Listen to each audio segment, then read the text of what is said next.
Jom kita mulakan.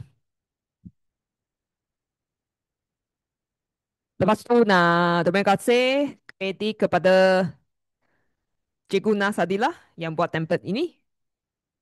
Jom kita ada jawapan sehati, kesusahan, berkat, sekeliling, rakyat.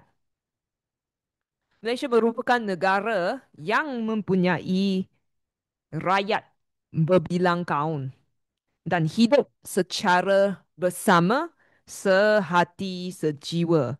Rakyat dalam bahasa Cina ialah 人民，sehati sejiwa。我们可以说的是齐心协力。Untuk maksud sehati sejiwa bermaksud saling memahami dan bersatu hati. Jiran merupakan orang yang tinggal di sekeliling. Sekeliling maksudnya 我们的这个周围，sekeliling rumah kita, iaitu di sebelah, di hadapan dan juga di belakang rumah kita. Mereka pula merupakan orang pertama yang membantu kita apabila kita berada dalam kesusahan. Kesusahan. Kesusahan maksudnya 困难，有困难。Soalannya, apakah kepentingan di sebalik cugan kata jiran sepakat membawa berkat? Inilah peribahasa tu. Okey, oleh itu kepentingan semangat kejiranan akan dibincangkan secara terperinci. Kita submit jawapan. Tengok kita boleh naik catat tak? Tengok boleh naik catat. Kita ada leaderboard dekat sini. Oh, boleh, boleh. Kita letak menang untuk nama. Jom. Okey, boleh? Ini dah kali dua Cikgu Ju bermain game ini.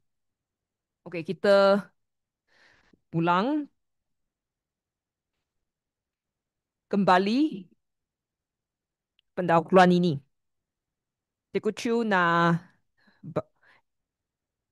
terangkan di bahasa ini, jiran sepakat membawa berkat.